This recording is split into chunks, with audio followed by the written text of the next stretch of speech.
5 Stoic Rules to Master Self-Control and Transform Your Life. Have you ever felt like life is a storm where just as you've dealt with one problem, another one comes rushing in, and you wonder why you keep falling into a cycle of stress, disappointment, and lack of control? In a world where everyone rushes to change their external circumstances, one thing is often forgotten: the art of mastering oneself. When you can't control your emotions, you easily get swept up by others' words, react impulsively, and ultimately lose your inner peace. But when you gain self-mastery, everything around you begins to shift. Not because the world becomes less chaotic, but because your mind becomes steady enough not to be dragged along. Right now, we'll take you through 5 rules of self-control that can change everything in your life. These rules are distilled from the spirit of ancient Stoic philosophers like Marcus Aurelius, Epictetus, and Seneca. Men who lived through war, exile, and loss, yet still maintained remarkable clarity. And today, you'll learn how to apply those very rules in your modern life. Rule 1. Don't react too quickly, observe first. In The Art of Living, Epictetus emphasized, "It's not what happens to you that makes you suffer, but how you judge it." This statement may sound simple, but it is one of the most powerful principles of self-control. Most people react instinctively. Someone offends us, we retaliate. Something goes wrong, we get angry. But if we learn to pause, observe, analyze, that reaction can transform into a conscious action. Just like a doctor never treats without diagnosing first, a person living by the Stoic spirit doesn't react without first understanding what's really happening. Imagine receiving a harsh message from someone. Your first impulse, anger, the urge to respond. But if you take a deep breath, put the phone down, and ask yourself, does this comment truly reflect who I am? Does this person truly understand me? And will my reaction bring about anything better? Then you'll realize you have a choice: to be pulled into the anger or to retain your power. Marcus Aurelius once wrote in Meditations, "If you're angry at someone's mistake, remember that you've made mistakes too. And if you can forgive yourself, you can forgive others as well." This mindset isn't about weakness, it's about recognizing that only through calm can you actually take control of a situation. Observing instead of reacting doesn't make you indifferent, it makes you clear-minded. When you act from stillness rather than hot emotion, you're choosing the position of a person in control, not someone manipulated by external forces. Some think calmness is a sign of passivity, but in reality, it's the foundation of inner power. Only when your mind is quiet can you see the true nature of things. Just like a still pond reflects the sky clearly. So the first rule of self-control is this: don't let emotions cloud your reason. Observe everything as if you were an outsider. When you master the space between stimulus and response, you master yourself. Rule 2. Don't try to control the world. Control how you see the world. There's a painful yet liberating truth. We cannot control most of what happens in our lives. You can't control bad weather when you need to go out. You can't control your boss's sudden anger. You can't control your partner's sudden change of heart. You can't control war, inflation, or the chaos of social media. But you can control one thing: how you interpret and respond to all of it. This is the central axis of all Stoic philosophy. The concept of the dichotomy of control.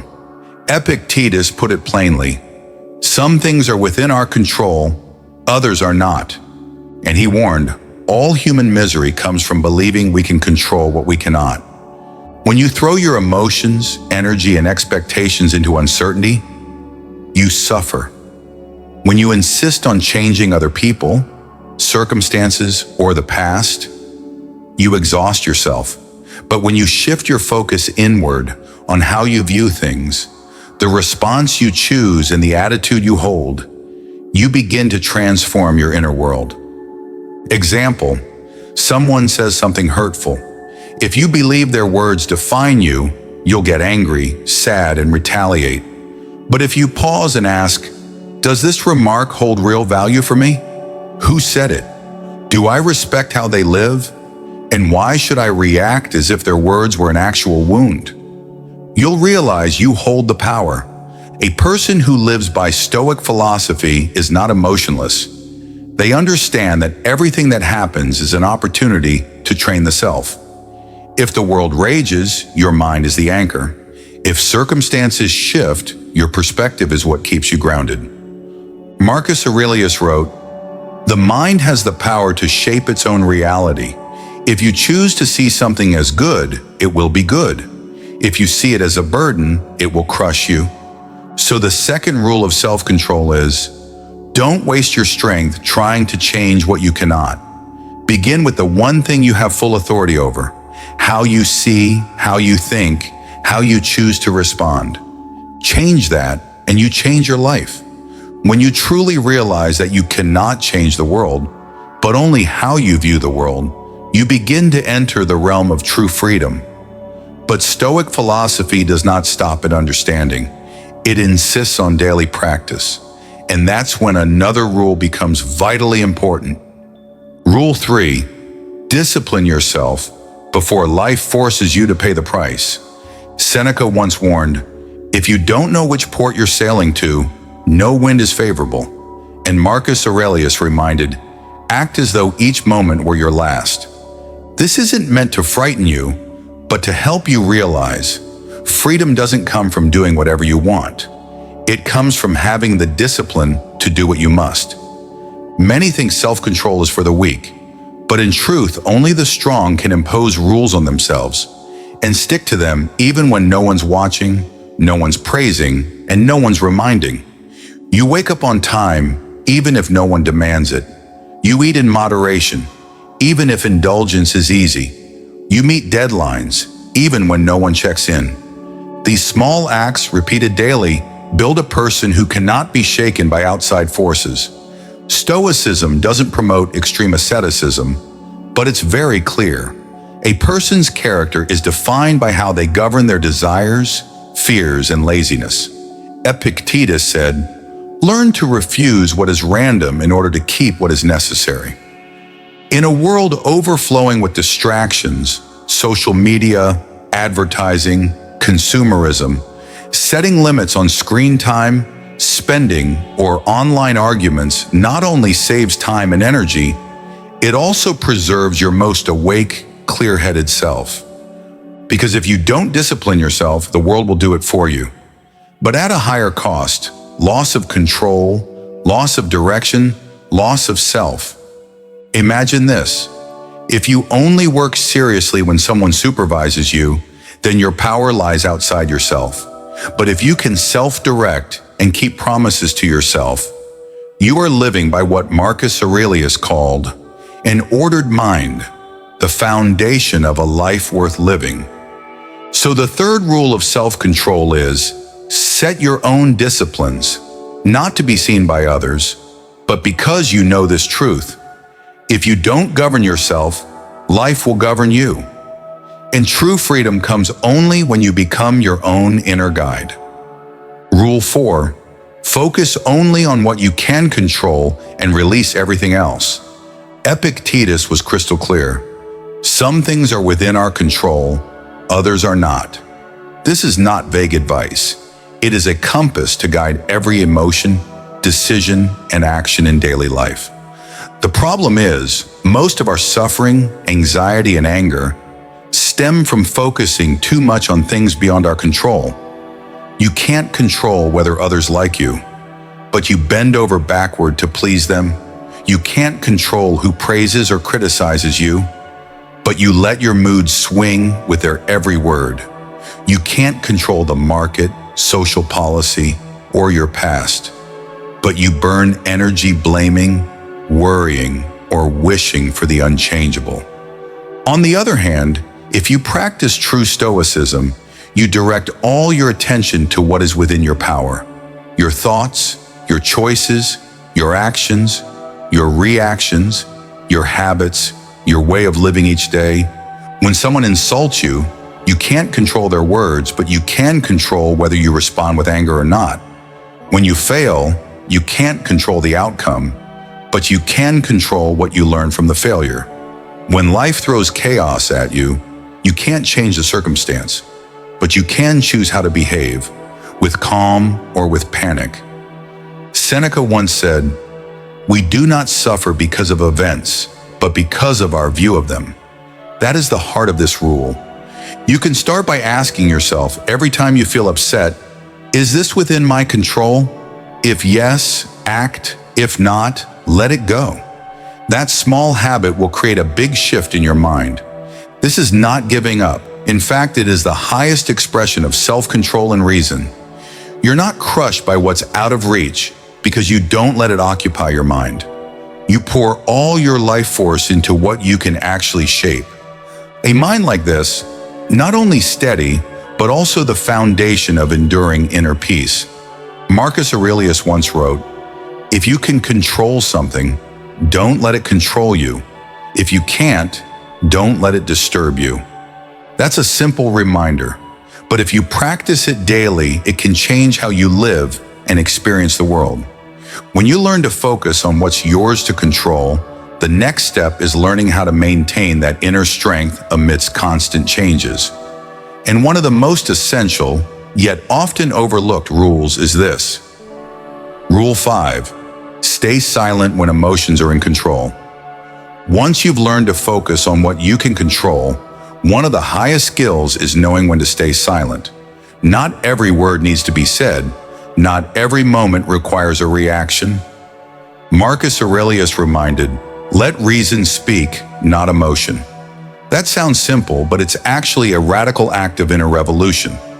When emotions rise, anger, hurt, frustration, our instinct is to speak, to argue, to release. But in that moment, if you can stay silent, you're not weak, you're in command. Epictetus called this the necessary pause for reason to appear.